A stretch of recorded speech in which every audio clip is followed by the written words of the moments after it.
What's up guys, this is Masi. Welcome to my channel. In this video I want to show you how to solve quadratic equations using completing the squares. This is the part 5. If you haven't watched the first 4 parts, I highly recommend you to go back and start from part 1. The first example here I have is x squared plus 14x minus 38 equals to 0. The answer will be, I have 14 here. 14 divided by 2 is 7. 7 squared is going to be 49. So I have x squared plus 14x plus 49 minus 49 minus 38 equals to 0. So add and subtract 49. Then you have x plus 7 to the power of 2 minus 11 equals to 0. So you have x plus 7 to the power of 2 becomes 11. So you have x plus 7, square root of that is going to be x plus 7 plus minus square root of 7, 11. So we have negative 7 plus minus square root of 11. Next example is x squared plus 6x minus 59 equals to 0. Answer is 6 divided by 2 equals to 3. 3 squared is going to be 9. So we have x squared plus 6x plus 9 minus 59 equals to 0. So the first 3 terms I can make it as x plus 3 to the power of 2 minus 68 equals to 0. So x plus 3 squared is going to be 68. So x plus 3 will be plus minus square root of 68, which is going to be 2 root 17. So x will be negative 3 plus minus 2 root 17. Next example.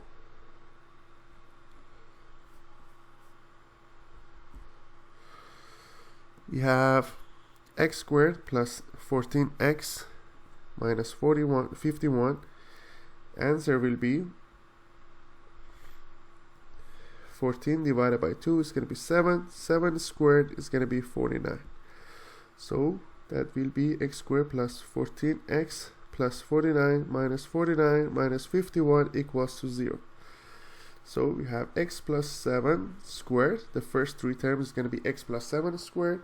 And these two together is going to be negative 100 equals to 0. Therefore x plus 7 squared is going to be equal to 100. So x plus 7 will be plus minus square root of 100 or plus minus 10. So x will be negative 7 plus minus 10, which will be, one of them is going to be negative 17, the other one is going to be plus 3. Next example will be x squared minus 12x plus 11 equals to 0. So the answer is negative 12 divided by 2 is negative 6. Negative 6 squared is 36. So we have x squared minus 12x plus 36 minus 36 plus 11 equals to 0. So the first 3 terms is going to be x minus 6 to the power of 2. Negative 36 and positive 11 will be negative 25 equals to 0. Therefore, I can say x minus 6 squared equals to 25. So x minus 6 is going to be plus minus square root of 25 or plus minus 5. So x will be 6 plus minus 5, which I can say one answer is going to be 6 plus 5 and one answer is going to be 6 minus 5, which is 1. Next example. You have x squared plus 6x plus 8 equals to 0. Answer is, get 6 here. 6 divided by 2 is 3. 3 squared is going to be 9. So I can have x squared plus 6x plus 9 minus 9 plus 8 equals to 0.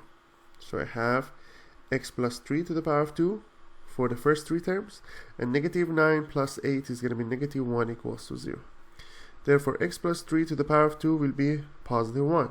So x plus 3 will be plus minus 1. So x will be negative 3 plus minus 1. One answer is going to be negative 4. The other answer is going to be negative 2. Next example. Have x squared minus 2x minus 3 equals to 0. 2 here is negative 2, and that's the answer. Negative 2 divided by 2 is going to be negative 1. Negative 1 squared is going to be just positive 1. So I have x squared minus 2x plus 1 minus 1 minus 3 equals to 0. So I have x minus 1 to the power of 2 minus 4 equals to 0. So x minus 1 to the power of 2 becomes 4. So x minus 1 is going to be plus minus square root of 4, or going to be 2. So x will be plus 1. When you move this one in this side, it's going to be plus 1 plus minus 2, which is going to be 3, and the other answer is going to be negative 1. I hope you enjoyed this video. Please leave me a comment if you have any question, and I get back to you as soon as possible. If you found this video useful, please like it, and also you can subscribe this channel to have access to other videos and playlists on this channel. Thank you for watching, and have a great day.